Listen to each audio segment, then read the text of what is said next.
Hey guys, today's story is about a GM that kills a player that disagreed with how his campaign was going. So this is a follow-up to another story. During the next game, the DM ran.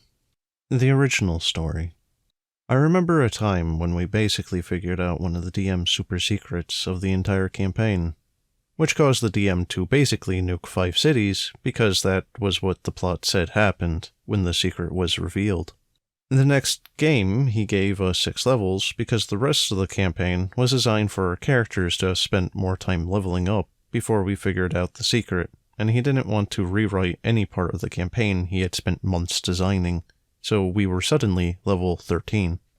So after spending the time to make our characters level 13 and messing around with that, the DM tells us that he is really not feeling the game anymore, and that he wants to try out the new PF2 rules. He asks us if there are any problems with the last game, so he can try to improve. This is always a tricky place to be in as a friend because you want to walk a fine line between giving somebody advice to improve, but you don't want to hurt their feelings. All but one member of the group gives him the advice that the last game felt like a railroad, which was sort of the reason why it blew up when we went a direction we weren't supposed to. He thanked us for the advice, but said he had to disagree. That said, he'd make sure that the next game wasn't at all like that. I had some alarm bells going off at this point, but cool. Next game, we start making characters. Normally, our group plays with more powerful than standard characters. Higher stats are pretty much the default, but this time he stresses over and over, I want to play this game completely by the rules, and the suggested normal power levels so we can better judge the balance of the system. Okay, we're all for that. Anything we should avoid, we set our characters up for. Personalities that won't work? Nope. Just, you can't be a follower of these 3 gods. Not a problem. So I make up a cleric of the love goddess, who's basically not about the fighting, but total support. Buffing, healing, and social. He looks him over, and says he's great.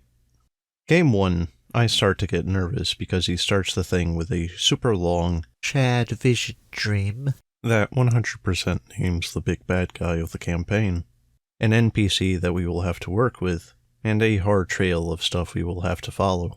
So of course, we follow the trail. Some other things start to worry me.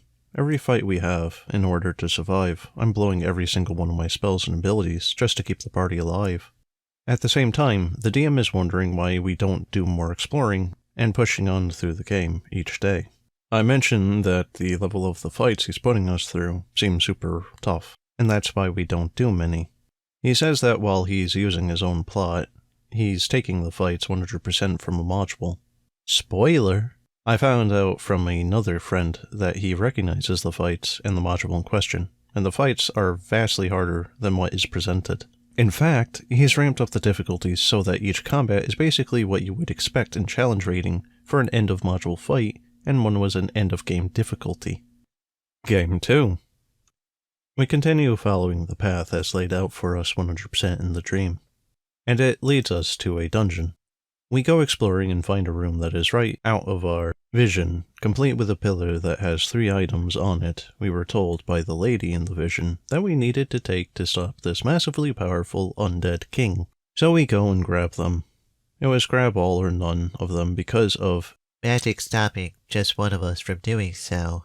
The second we do so, we get this long description from the DM that turns our characters into half vampires. Makes us have to follow the orders of the NPC from our vision, and sets us up where we have to fight the big bad as he is now our mortal enemy because the items were his and we stole them. I mentioned that if the plan was to turn us into vampires from the start, and it clearly was, he probably should have mentioned the idea to us first as well. After banging the entire I want to play this 100% by the book, this is anything but. I also mentioned that I hate playing vampire characters. It's just not my thing. He said we could have not taken the magical items, so getting turned into vampires wasn't him forcing us, it was our choice. Interlude. I can't make it to the next couple of sessions because of work, which I wasn't 100% upset with. I tell him in emails about this, and that this has happened before, as my work has crunch sessions. And what normally happens is I just rejoin the group after, and we work something out with my character. My idea is that my guy is horrified that he's now a blood-sucking fiend of the night, and he has to actively hurt and prey on people, so he's going to go back to his church to try to get right with what happened, or someplace else where he can meditate. Honestly, if he had warned us where this train was running, I think that I could have made a character that would have been fine being a vampire.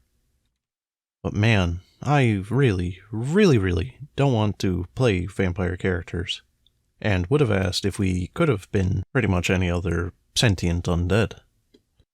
Game 3. I found out about this later, but he has an NPC rip my character's head off in front of the rest of the party, killing him, of course. The NPC then warns the rest of the party that this is what happens if we defy her orders, and think for an instant that we aren't going to kill the big bad for her.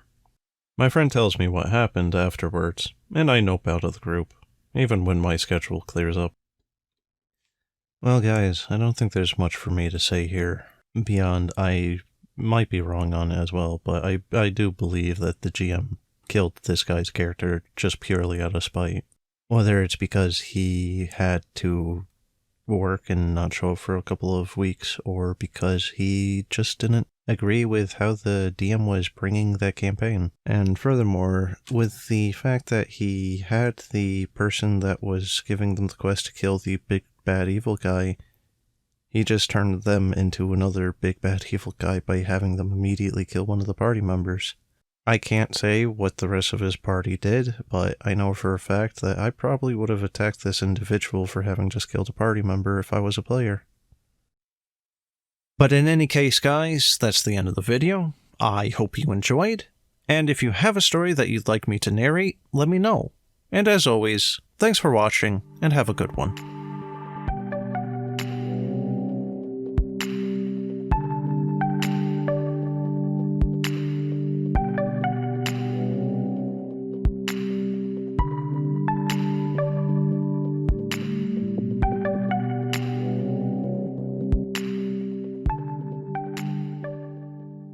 I like to play this game completely by the rules, and the suggested normal power levels so we can better judge the balance of the system.